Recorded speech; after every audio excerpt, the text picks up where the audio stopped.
अस्सलाम वालेकुम। Welcome to my YouTube channel IT knowledge. Dear students, मैंने कुछ डेज से इसकी CS21 की थ्योरी पार्ट स्टार्ट की हुई है। तो इस तरह आज हम इसका लेक्चर नंबर 33 करेंगे एंड इसके साथ कुछ और लेक्चर्स भी होंगे, उनको भी मैं साथ कवर करवाऊंगा। तो ये जो मैं अभी करवा रहा हूँ ये ओनली जस्ट थ्योरी टाइप है। इसमें आपके शॉर्ट क्वेश्चंस एंड जो टॉपिक का जो मेन कंसेप्ट है वो आपका इंशाल्लाह जरूर क्लियर होगा। तो चलें स्टार्ट करते हैं। लेक्चर नंबर 33 से पहले मैंने लेक्चर नंबर 31 एंड 32 किए थे। उन दोनों लेक्चर्स में एक कंसेप्ट था ऑपरेटर ओवरलोडिंग का, तो वही आगे भी कंटिन्यू होगा। इस लेक्चर में भी वही चीज ऑपरेटर ओवरलोडिंग को ही कंटिन्यू है। ऑपरेटर ओवरलोडिंग का जो मेन कंसेप्ट है वो मैं आपको एक दफा अगेन समझा देता हूँ। ऑपरेटर ओवरलोडिंग मीन एक ऑपरेटर है, हमने उसको ओवरलोड करना है। ओवरलोड क्यों करना है? देखें, जो हमारा C++ लैंग्वेज है, ये जिन डेवलपर्स ने इन पे वर्किंग की, जिन डेवलपर्स ने इन इस लैंग्वेज को बनाया, उन्होंने कुछ हमारे लिए बिल्ट इन डाटा टाइप्स बनाए। Built in data types mean देखें, इंटीजर, फ्लोट, कैरेक्टर, स्ट्रिंग, ये बिल्ट इन डाटा टाइप्स की। लेकिन हमने अब ऑपरेटर ओवरलोडिंग की हेल्प से हमने कुछ ऑपरेटर्स को ओवरलोड करना है। ओवरलोड मीन अब हमने उनको बनाना है, अब हमने उनको बनाना सीखना है। वो बनाना किन में? क्लासेस के अंदर हम बनाएंगे, क्योंकि हमारा जो मेन कंसेप्ट है, जो हमारा मेन टॉपिक है, वो क्लासेस पे हमने वर्क करना है।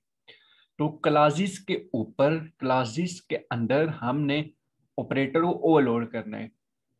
ओके, ये था एक मेन कंसेप्ट ऑपरेटर ओवरलोडिंग का।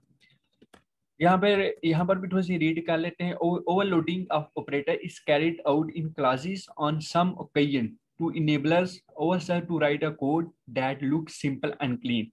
इसका मतलब ये है कि हमने क्लासेस के ऊपर ऑपरेटर को ओवरलोड करना है ताकि हमारा जो कोड है वो सिंपल भी हो और क्लीन भी हो और रीडर्स के लिए समझने के लिए इजी हो जाए।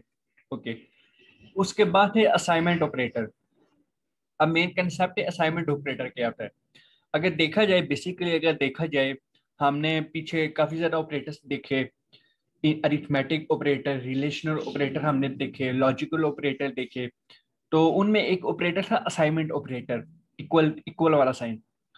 इक्वल वाला साइन इसलिए यूज होता था, जो हमारी राइट साइड पे जो वैल्यू होगी, मिसाल हो भाई, ये एक इसी एग्जांपल देता हूँ। ये देखें, ये a इक्वल टू बी, ये एक दो variables a equal to b, ये जो इक्वल होगा ये होगा असाइनमेंट ऑपरेटर। अब इसका काम क्या है, इसका वर्किंग प्रोसेस क्या है? देखें, ये जो b है, b के अंदर मिसाल तौर पर आप समझ ले, b के अंदर वैल्यू है 5, b के अंदर 5 वैल्यूज है। इसका वर्क ये होगा, ये इक्वल वाला साइन ये काम करेगी, ये जो बी के अंदर वैल्यू होगी 5, ये ए कोई अंदर ट्रांसफर कर देगा, ए के अंदर ट्रांसफर कर देगा। अगर बाय डिफॉल्ट ए के अंदर पहले कोई 10 वैल्यूज पड़ी हुई है, बाय डिफॉल्ट अगर पहले ही ए के अंदर कोई 10 वैल्यूज पड़ी पड़ी हुई है, तो बी फिर भी अपनी वैल्यूज ए को देगा। बी की वैल्यू फिर 0 हो जाएगी और ए की वैल्यू 5 हो जाएगी, क्योंकि बी के अंदर वैल्यू पहले थी 5 है। तो जब हम ट्रांसफर करेंगे वैल्यूज, साइन करेंगे ए को, तो ए की वैल्यू जो 10 वैल्यूज पहले होगी वो खत्म हो जाएगी और ए के अंदर वैल्यू 5 हो जाएगी और बी की वैल्यू 0 हो जाएगी। ये था एक असाइनमेंट ऑपरेटर का सिंपल सा कंसेप्ट है। लेकिन अगर हमने असाइनमेंट ऑपरेटर को ओवरलोड करना है तो ये वाले इक्वल वाले साइन को हम यूज करेंगे। ओके, इसको भी ये दफा रीड कर लेते हैं। It is needed when we are going to assign one object to the other. जब हमने एक ऑब्जेक्ट की वैल्यू को दूसरे ऑब्जेक्ट्स को देनी है तो उसके लिए हम ऑपरेटर ओवरलोड करेंगे। C++ provides a default assignment operator. This operator does a member wise assignment.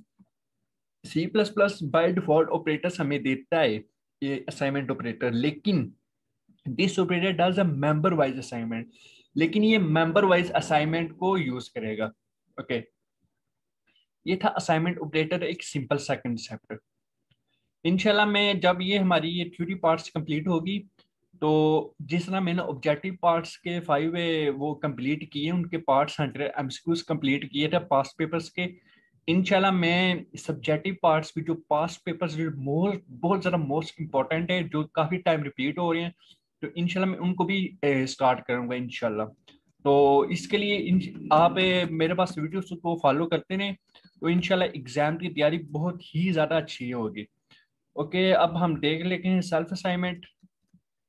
Self assignment का मतलब यही होता है, इसमें वही मेन कंसेप्ट जो हमने असाइनमेंट ऑपरेटर के ऊपर देखा है। मतलब अगर सेम नेम के दो ऑपरेटर्स ओपेरेंट्स सॉरी, अगर सेम नेम के दो ऑपरेंट्स, मिसाल हुए आई इक्वल टू आई, आई भी एक ओपेरेंट होगा और आई भी एक ओपेरेंट होगा, सेंटर में असाइनमेंट ऑपरेटर यूज होगा इक्वल। इसका भी यही होगा कि आई की वैल्यू जो होगी वो आई दूसरे आई के ऊपर चली जाएगी, और ये ऑपरेटर ऑब्जेक्ट्स को ओवरलोड करेंगे, ऑब्जेक्ट्स की हेल्प से करेंगे। सिंपल सिंपल सा कंसेप्ट है, इस इनको ज्यादा ब्रीफली रीड करने की कोई जरूरत नहीं है। बस आपके जहन में इनका कंसेप्ट होना चाहिए, जब एग्जाम में आए कि ऑपरेटर ओवरलोडिंग क्या होता है, ये कैसे वर्किंग करता है, तो आपके जहन में आ जाना चाहिए कि इसके अंदर हमने ऑब्जेक्ट्स की हेल्प से इनको ओवरलोड करना है। और ऑब्जेक्ट्स की हेल्प से ओवरलोड कैसे करना है ये मैंने बहुत डिटेल में समझाया हुआ है, मैंने प्रैक्टिकली करवाया था।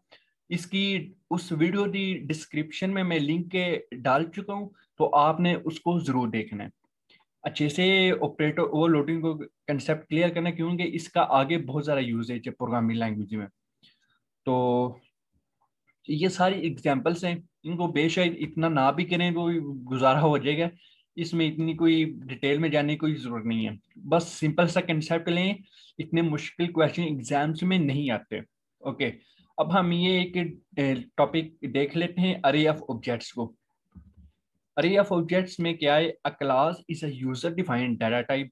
एमसीक्यूज आपका आ सकते हैं, क्लास कौन सी डाटा टाइप है, यूजर डिफाइंड डाटा टाइप से या बिल्ट इन डाटा टाइप से। तो क्लास हमेशा हमेशा एक यूजर डिफाइंड डाटा टाइप से होगी। यूजर डिफाइंड मीन जो यूजर हमने खुद बनानी है। देखिए, क्लास किसे कहते हैं, क्लास का भी कंसेप्ट मैं आपको दे देता हूँ। क्लास किसे कहते हैं, एक चीज है, हमने उसके बारे में डिटेल में लिखना है। मिसाल के तौर पर ये एक डेट है, एक डेट मिसाल के ऊपर, अगर कोई आपको क्वेश्चन आ जा रहा है डेट की क्लास में, तो डेट के अंदर क्या होगा, डेट के अंदर उसकी प्रॉपर्टीज क्या होगी, डेट के अंदर एक डे होगा, उसकी मंथ होंगे, ईयर होंगे। Int day month year, int ये डे मंथ ईयर ये इसकी प्रॉपर्टीज होंगी डेट की। तो क्लास बनाने ये सिंपल सा मेथड होता है। ओके, इसके बाद देख लेते हैं, objects are instances of class का वे, int variables are instance of ints. Objects are instances of classes the way int variables and instances of instance। इसका मतलब ये होगा कि क्लास के जो ऑब्जेक्ट्स होंगे वो इंट पे ज्यादा डिपेंड कर रहे हैं, मतलब इस पे ज्यादा इनहेरिट कर रहे हैं। इसके बाद अरेज ऑफ ऑब्जेक्ट्स, ये सारी उन्होंने एग्जांपल की हुई है। इन्होंने ये साथ ही, इसको आपने कंफ्यूज नहीं होना, ये उन्होंने ना बस रीडर्स के लिए अच्छे रीड करने के यूज किया है, ये कमेंट्स होते हैं। इन ये कुछ भी नहीं है, इन्होंने इतनी मुश्किल एग्जाम्पल दी हुई थे, जो फर्स्ट टाइम स्टूडेंट्स का वो भी कंफ्यूज हो जाएंगे। तो चलिए आगे देखते हैं, आगे कौन सा जो मेन कंसेप्ट है। हाँ, अब ये डायनामिक अरे ऑफ ऑब्जेक्ट्स है। Consider of following statement string static tags. इसका मतलब ये होगा, in line one we have declared a pointer tags of string type.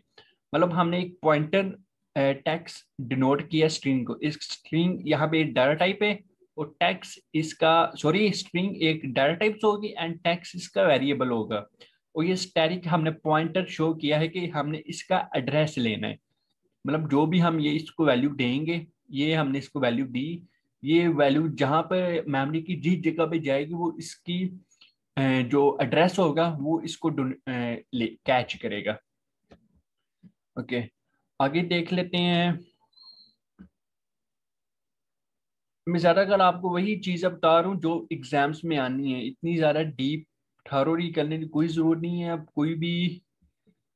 Okay okay okay, आगे कर लेते हैं। Examples, overloading new and delete. New, अच्छा मैं आपको न्यू एंड डिलीट ओवरलोडिंग का बता देता हूँ, आपको सही सा कंसेप्ट दे देता हूँ। न्यू ओवरलोडिंग में न्यू एक होता है, कीवर्ड्स होता है। मिसाल बर्गर हमने कोई एक न्यू ऑपरेटर लेना है, एक न्यू कोई मतलब कोई एक चीज न्यू ऐड करनी है, तो न्यू लिख के उसके आगे उसका वेरिएबल लिखेंगे। तो ये एक सिंपल मेथड को डिलीट ऑपरेटर यूज होता है कोई डाटा को डिलीट करने के लिए। अगर कोई डाटा है जिसको हमने डिलीट करना है तो उसको डिलीट करने के लिए डिलीट का ऑपरेटर यूज होगा। ओके, इंशाल्लाह मैं ये बस ये कवर हो जाए, ये कंप्लीट हो जाए तो इंशाल्लाह मैं ना बहुत जल्द ना इनके जो सब्जेक्टिव पार्ट्स उनको स्टार्ट करूँ। सबसे पहले हम इनको देख लीजिए, बहुत ज्यादा इंपॉर्टेंट पॉइंट्स है ये, छोटे छोटे ये वो पॉइंट्स हैं जिनको रेडी करना बहुत ज्यादा जरूरी है। देखें, सबसे पहले पॉइंट है the default constructor is defined by the C plus plus compiler automatically. जो डिफॉल्ट कंस्ट्रक्टर होगा है, कंस्ट्रक्टर क्या काम करता है, कंस्ट्रक्टर कोई भी डाटा मेंबर्स को वैल्यू असाइन करता है, ये उसको वैल्यूज असाइन करने के ऑटोमेटिकली डिफाइंड हो जाता है for every class that has no default constructor. हर एक क्लास में नो, इसमें कोई डिफॉल्ट कंस्ट्रक्टर नहीं होता डिफाइंड ऑलरेडी, बल्कि ये हर ऑलरेडी ही वहां भी डिफाइंड होता है। The default constructor is called for each element in the अरे एलोकेटेड विद न्यू। एक डिफॉल्ट कंस्ट्रक्टर हमेशा हर एक एलिमेंट के न्यू ऑपरेटर से ओवरलोड होगा, एलोकेट सॉरी होगा। The new operator returns a void, ये आप यूज आ सकते हैं। न्यू ऑपरेटर्स कौन सा रिटर्न ऑपरेटर रिटर्न करता है, वो वॉइड करता है, static. Accept a parameter of type size, जो पैरामीटर्स को हम जो साइज देंगे उसको भी उसको इग्नोर करेगा। The delete operator returns nothing, delete operators कोई रिटर्न नहीं करता है। And accepts a pointer of void, और स्वाई वाइड के to to the memory block. इसका मतलब ये स्टैटिक का मतलब ये हो रहा जो इसका एड्रेस, मतलब जो इस पॉइंटर का जो एड्रेस होगा उसको ये कैच नहीं करेगा। उसके बाद देख लेते हैं with new operator function a block of memory is allocated first and then constructor is called. एक न्यू ऑपरेटर फंक्शन में ब्लॉक ऑफ मेमोरी, जो मेमोरी की जो ब्लॉक होगी वो सबसे पहले एलोकेट होगी और फिर कंस्ट्रक्टर कॉल होगा। ये एमसीक्यूज में आ सकते हैं, ये ऐसे क्वेश्चन हैं जो एमसीक्यूज में आते हैं। With delete operators a destructor of objects is called first and then memory block is deallocate. Delete operator में डिस्ट्रक्टर का जो ऑब्जेक्ट होगा वो सबसे पहले कॉल होगा और फिर जो मेमोरी ब्लॉक होगी वो डी एलोकेट होगी। By overloading new and delete operators, only allocation and deallocation parts can be overridden. एक न्यू एंड डिलीट ऑपरेटर्स में सिर्फ ओनली एलोकेशन में सिर्फ न्यू एंड डिलीट ओवरलोडिंग में सिर्फ एलोकेशन होगी, जबकि इनकी जो डी एलोकेशन ये नहीं होगी। The same pointer that is return by the new operator it is passed as an argument to the delete operator. एक सेम पॉइंटर है जो रिटर्न करेंगे वो सिर्फ पास होगा, जबकि these rules apply to both, ये दोनों ही रूल्स ही अप्लाई होंगे इफ ऑपरेटर्स आर ओवरलोडिंग, अगर ऑपरेटर्स ओवरलोड हों एज मेंबर और non member operation, sorry non member operator. अगर हम ये दोनों रूल्स अप्लाई होंगे तो ये न्यू एंड डिलीट ओवरलोड होंगे नॉन मेंबर ऑपरेटर से, जो कि ग्लोबल ऑपरेटर्स होते हैं। ग्लोबल ऑपरेटर्स मीन जो इंट मेन की बॉडी के अंदर ओवरलोड होंगे। By overloading the array operator one can implement mechanism to check for an array bound. Okay, इसके बाद नीचे वाला एक लेक्चर्स वो भी कवर कर लेते हैं। 35, अच्छा ये ना थोड़ा सा इसको समझे वाला टॉपिक है स्ट्रीम से। स्ट्रीम्स के बारे में हम पहले काफी जगह देख चुके हैं, लेकिन ये नेम्स मैट्रिक सेम तरीका वही है, लेकिन यहाँ पर बस उनका नेम चेंज हुआ। There are two types of streams, input stream and output stream. दो टाइप्स हमारे पास स्ट्रीम्स होती हैं, इनपुट स्ट्रीम और आउटपुट स्ट्रीम। अब क्वेश्चन ये आ रहा स्ट्रीम का मतलब क्या है। स्ट्रीम मीन कोई भी डाटा वो इनपुट भी हो रहा और आउटपुट भी हो रहा। Streams mean combination of all characters, combination of all functionalities is called stream. तो इसलिए इनकी दो टाइप्स होगी, input stream and output stream. You are well aware of the term cin cout. जैसा कि आपको पता होगा सीन और सी आउट क्या काम कर रहा है। सीन यूज होता है कैरेक्टर्स को गेट करने के लिए, सीन मतलब कैरेक्टर्स को लेने के लिए, सीन इनपुट के लिए, एंड सी आउट कैरेक्टर्स को आउटपुट करने के। We have use cout for output and cin for input. terms of file input and file output are very much wrong. जैसा कि अब जो फाइल होती हैं उनको इनपुट करने के, इनपुट मीन फाइल के अंदर डाटा को राइट करने। जब हमने फाइल हैंडलिंग वाला टॉपिक किया था तो वहां पर हमने देखा फाइल को इनपुट इनपुट कैसे करते हैं, मतलब फाइल के अंदर डाटा कैसे राइट करते हैं और फाइल के अंदर डाटा को कैसे रीड किया जाता है। तो फाइल इनपुट के लिए इफ स्ट्रीम यूज होती है, जबकि फाइल आउटपुट के लिए ऑफ स्ट्रीम यूज होती है। And F stream input and output दोनों फंक्शनैलिटीज परफॉर्म करने के लिए यूज होगी। यहाँ पर एक और पॉइंट है, the most common things that we have been using are seen used to get input from a keyboard and cout employed to display something on the screen. So one is input stream and other is output stream. जो सबसे main common है, common इनकी functionality है वो यही है। Scene input के लिए यूज होती है कीबोर्ड से एंड सी आउट यूज होती है डिस्प्ले करने के लिए। ये दोनों ही इनपुट आउटपुट स्ट्रीम होंगी। दीज ऑपरेटर्स, इनके फंक्शंस ये होंगे, ये यूज होगा सी आउट के लिए, जबकि ये जो सबसे पहले लेस देन वाले साइन है ये यूज होंगे सीन के लिए, जबकि ये वाले यूज होंगे सी आउट के लिए। उसके बाद देख लेते हैं source destination of streams. Cout is output stream. It takes the data from the program and presents it in human readable form. Cout use होता है आउटपुट के लिए। It takes the data, ये डाटा तो डाटा कोई भी होगा, हमारा जो भी कंटेंट होगा प्रोग्राम में, उस प्रोग्राम को वो लेता है और ह्यूमन के लिए, जो इंसानों के लिए रीडेबल बनाता है। It also has come source and destination, ये इसके अलावा ये एक सोर्स और डेस्टिनेशन होगा। Every stream has an associated source and a destination. हर एक स्ट्रीम जो भी इनपुट हो रही है या आउटपुट हो रही है वो सोर्स होता है, वो जराई होता है उस चीज तक पहुंचने के लिए। ओके, उसके बाद देख लेते हैं नीचे भी काफी ज्यादा अभी डाटा हमारा पड़ा हुआ है, उनको भी रीड, जो मेन पॉइंट्स है मेन है उन्हीं को डिनोट किया हुआ यहीं पे। रीकैप स्ट्रीम वो उनके बारे में सेम बताया गया है और कुछ भी नहीं। ये जो बफर इनपुट्स आउटपुट्स होती हैं, अच्छा इनको पहले देख लेते हैं। प्री डिफाइंड स्ट्रीम, जो हमारे पास अरे जो पहले बनी बनाई हो हमारे पास जो स्ट्रीम्स आई हैं वो एक है सीन और सी आउट, हमने अच्छे से अब हमें आइडिया हो गया। लेकिन ये जो नीचे वाले ये अभी हमने यूज नहीं किए। ये जब हमारा नेक्स्ट सेमेस्टर होगा CS3 और 4, तो ऊ पे एक लैंग्वेज, ऊ पे कोर्स है उसका होगा, तो उसमें ये सारे स्ट्रीम्स यूज हुए हैं। तो उनको सी इन सी आउट बस ये C+ में यूज हो रहे हैं, जबकि ये जो नीचे वाले हैं ये नेक्स्ट कोर्स में की बुक में यूज होंगे। तो इनका सेम यही होता है, सेट यूज होता है स्टैंडर्ड एरर विद अनबफर आउटपुट। यही इनका नीचे भी डॉस के लिए यूज होगा, CPRN प्रिंटर डॉस के, ये आपके एमसीक्यूज में आ सकते हैं। तो इसलिए एमसीक्यूज को रेडी करने के लिए आप इनको एक दफा अच्छे से रीड जरूर करिएगा। जो इम्पोर्टेंट पॉइंट्स वो मैं आपको बताता जा रहा हूँ, वो आपने रेडी जरूर करना है, उनको बेशक आप नोट कर लें, आपने इनको जरूर रेडी करना है क्योंकि ये एग्जाम्स में आ सकते हैं काफी टाइम। तो उसके बाद नीचे देख लेते हैं, हाँ 36 को भी कवर कर लेते हैं। मैनुपुलेटर्स क्या होते हैं? मैनुपुलेशन, स्ट्रीम मैनुपुलेशन, यहाँ पे देख लेते हैं 1 मिनट।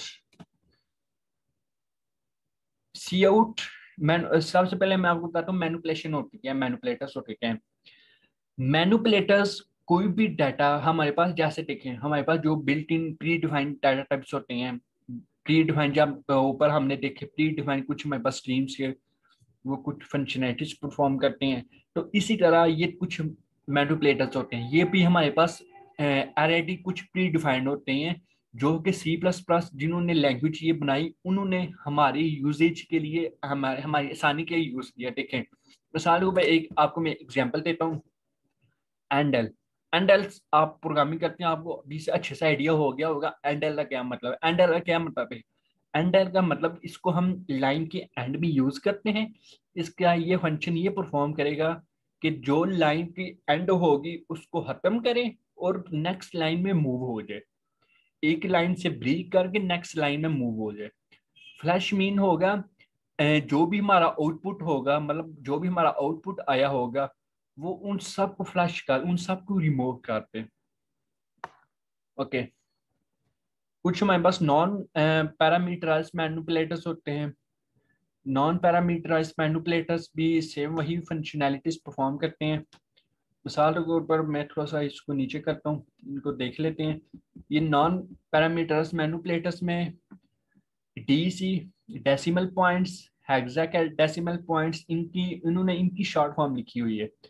डेसिमल पॉइंट ये डीसी यूज करते हैं, यूज डेसिमल कन्वर्जन बेस, मतलब जो डेसिमल फॉर्म में इनको कन्वर्ट करते हैं। हेक्साडेसिमल कन्वर्जन बेस में ये यूज होते हैं। कुछ एंडल एंडल एंडल मीन आउटपुट के लिए insert the new line and flash the stream. Ends भी टर्मिनेट अ स्ट्रिंग, मतलब जो स्ट्रिंग हो रही उसको टर्मिनेट करेगा।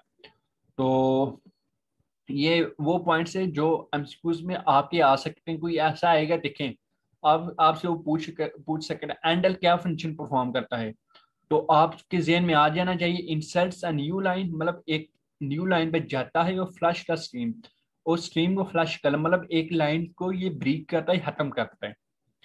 उसके बाद देख लेते हैं नीचे कुछ क्या मेन डाटा है। कुछ हमारे पास पैरामीटराइज मैनिपुलेटर्स होते हैं। पैरामीटराइज मैनिपुलेटर्स वो होते हैं, मिसाल के तौर पर ये देखें, एक set W mean. Set W mean क्या है, मतलब ये विड्थ जो होती है, हाइट और विड्थ, विड्थ की साइज देता है। साइज उसके आगे हमने उसको दी हुई, डिनोट की हुई चार, मतलब चार साइज की विड्थ उसको शो करवाए। ओके, इसके बाद देख लेते हैं जो मेन इंपॉर्टेंट पॉइंट्स है, मतलब यही सेम फंक्शन परफॉर्म कर रहे हैं ये जो नॉन पैरामीटराइज मैनिपुलेटर्स होते हैं। मतलब इनके अंदर हम पैरामीटर्स को, सॉरी, पैरामीटर्स को डिफाइन करते हैं। ओके, ये भी कुछ हमारे पास होती हैं। आईयूएस मीन इनपुट आउटपुट स्ट्रीम, उनके पास स्कोप रेजोल्यूशन का उन्होंने यूज किया। स्कोप रेजोल्यूशन के बारे में भी मैंने डिटेल में एक वीडियो बनाई हुई है, तो उसकी लिंक भी मैं डिस्क्रिप्शन में मैं डाल चुका हूँ। तो उसकी लिंक्स भी आपने, उसका जो टॉपिक होगा उसको भी आपने अच्छे से रेडी करना है। ये सारी थ्योरी है, इससे हमें डिटेल में ये कोई भी नहीं करवा सका, क्यों इसका बस प्रैक्टिकली हम मेन कंसेप्ट ही हम दे सकते हैं। इसकी आप लाइन बाय लाइन ट्रांसलेट करना बहुत ज़्यादा मुश्किल। जो इंपॉर्टेंट पॉइंट्स हैं वो मैं आपको साथ साथ बता रहा हूँ, उसको आपने अच्छे से रीड जरूर करना है। तो हाँ, यही था मेन कंसेप्ट। हाँ, इस 37 को भी देख लेते हैं। इंसर्शन एंड एक्सट्रैक्शन का फंक्शन परफॉर्म करते हैं। इंसर्शन मीन होता है सी आउट, इंसर्शन मीन सी आउट, जब एक्सट्रैक्शन मीन सी इन। इंसर्शन यूज होता है, इंसर्शन यहाँ से हम देख लेते हैं। Stream insertion extraction operator this one, and stream insertion ये भी एक्सट्रैक्शन, जब सीन इंसर्शन मीन ये होगा यहाँ पर। बस स्ट्रीम इंसर्शन एक्सट्रैक्शन को बताया गया है। इंसर्शन मीन सी आउट, एक्सट्रैक्शन मीन सी इन। अगर हमने इन फंक्शंस को, इस स्ट्रीम इंसर्शन को ओवरलोड करना है, तो उसके लिए सेम मेथड ये होगा कि हम वहां पर एक नंबर इंक्रीज करते जाएंगे, ओवरलोड कर देंगे। आपसे ये एमसीक्यूज में आ सकता है कि स्ट्रीम इंसर्शन किससे डिनोट होता है एंड स्ट्रीम एक्सट्रैक्शन किससे डिनोट होता है।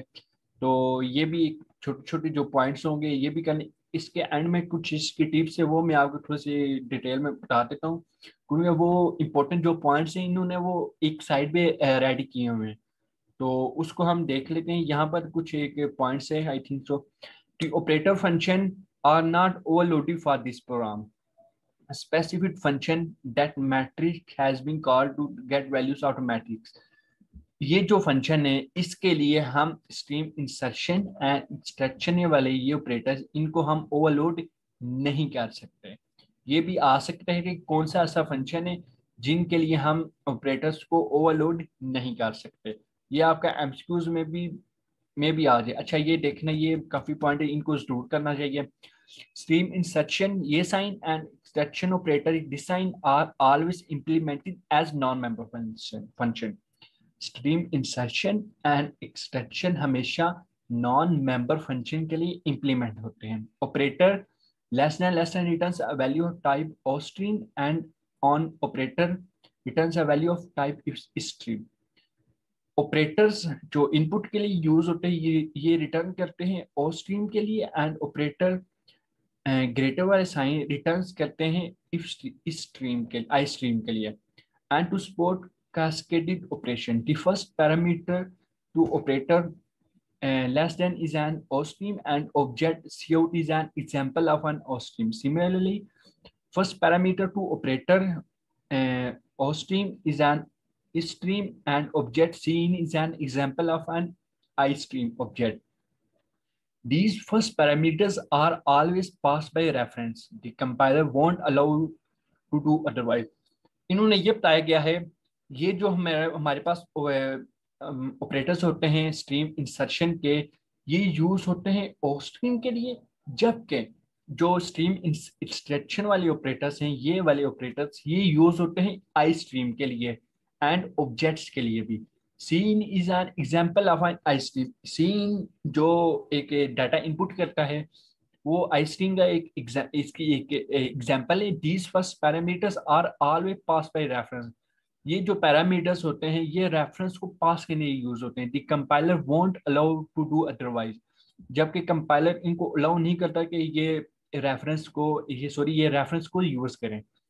For operator the second parameter must also be pass by reference, जबकि फॉर ऑपरेटर अभी हम आगे यूज करेंगे, जो हमारा नेक्स्ट सेमेस्टर होगा ऊट का, उसमें फॉर ऑपरेटर के बारे में डिटेल में बताया गया है।